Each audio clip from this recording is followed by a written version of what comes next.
I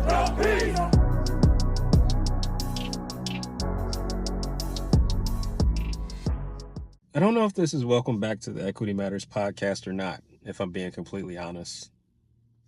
A lot of this is more stream of conscious. This is random thoughts the day after the election, and just a few things that I wanted to get off of my chest.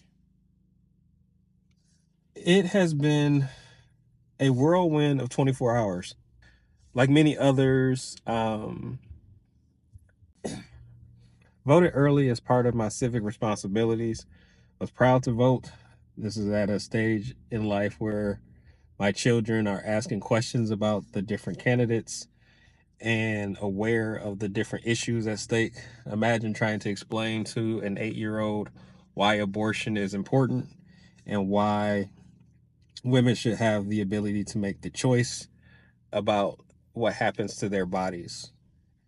And I told myself on election day I wouldn't spend a lot of time paying attention to the polls. I purposely took the day relatively light, and I'm grateful for that. And I didn't start looking seriously until maybe 9 or 10 o'clock at night. And I still tried to pace myself. I didn't want to become consumed. But it became very clear very early what was going on. The popular vote never showed a chance of slowing down. And I'm maybe numb might be the word, in shock perhaps, because of all that's at stake right now. And we as a country have failed. And not just in the obvious of ways, but I recall very well what was going on in 2020 during the COVID pandemic, having leadership who had no knowledge or understanding of public health or what the responsibility that we have looked like.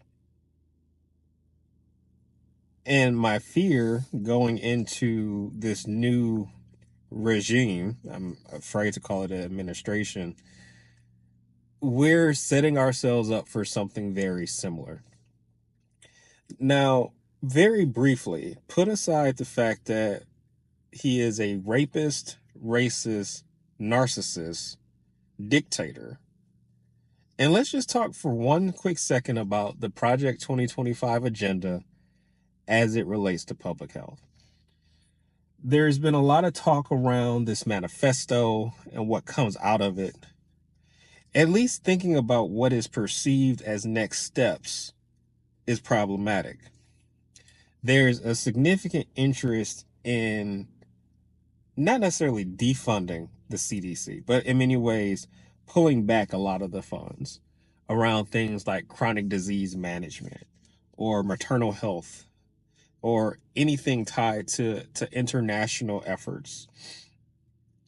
And the same people who were dying at greater rates from the COVID-19 virus are the same people who need these supports and services.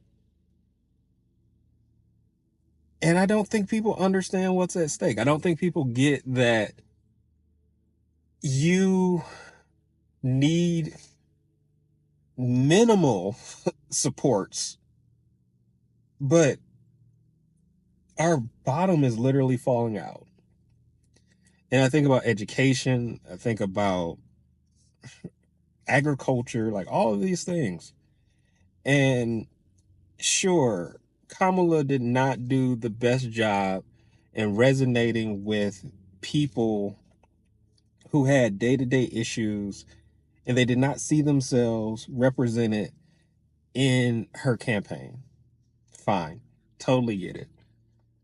But do you really, honestly, sincerely believe that Donald Trump is going to support your endeavors, make sure that you have what you need, make sure that you are able to afford groceries, even though like you're rich as hell ad that I've seen 1,000 times now. I think about rural America, the same people who lit the country up red. Do you think that he's going to help you? Do you honestly believe that those tax benefits are going to trickle down to you? Or were you just so upset at the idea of a black woman potentially being president? Or was it the lesser of two evils? I don't know. I don't know. What I do know is that as we prepare for this next set of leaders, we have to be prepared. And my wife and I talked about it briefly this morning. She didn't want me to go into work. She didn't want the kids to go in to school. But I can't and won't live my life in fear, obviously. Otherwise, I wouldn't be recording this right now as I sit in the parking lot. But also, it's really resilience that's brought me this far. It is faith that has brought me this far. It is knowing that there is hope for a better tomorrow.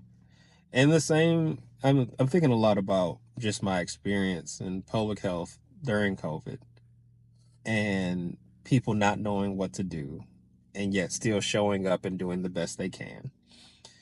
But just this idea of funding being gutted in so many different places, education in particular, if there's already a scarcity of resources, of teachers, of actual infrastructure, that's only going to become worse.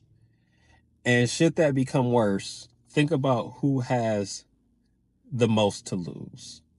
And those are communities that look like the ones that I come from. I don't have the words of encouragement right now, just yet. I think I'm learning that it's okay to sit with your rage. It's okay to be angry, like to name that. And also, it's okay to take a moment to strategize, to become organized. I'm not the person that says I don't get into politics. Obviously, that's impossible. I'm a public servant. I live in a political system. We all do. And I shy away from topics like these. I know they become really controversial really fast. And part of that being that there's always someone who knows more than someone else. I'm not here to debate ideologies between being conservative, being liberal, being a Democrat, or being a Republican. What I'm saying is that at the end of the day, in the words of Glorilla, the day going in, but also that we have to be prepared for what comes next. There's a lot of talk on social media right now around, going back to Jim Crow South and just these very not too far unrealistic things that could happen. But you have a racist for president elect. Yeah, yeah. I think we're in a place where we need to be mindful of all the things that are at stake, all the decisions that have been made, and we also need to act. I'm looking at Michigan in particular. I've spent a lot of time, staring into the map and not too surprised by what I saw. Just, your major urban areas predominantly blue and all the areas around it very, very red. And I don't know.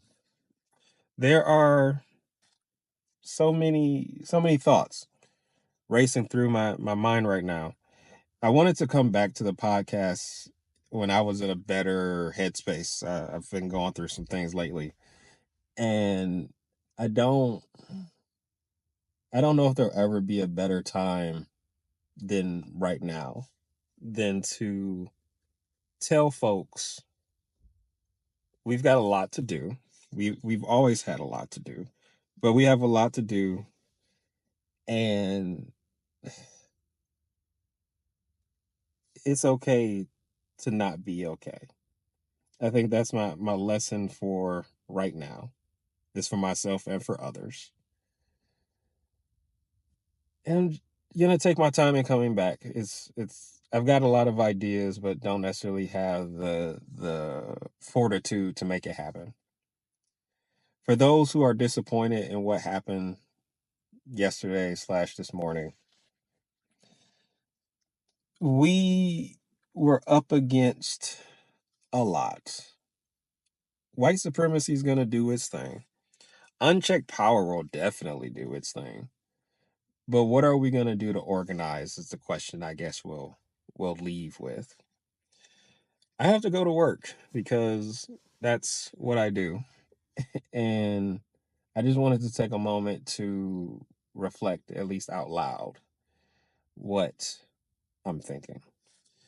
So until next time, whenever that next time is, you know what it is. Equity matters.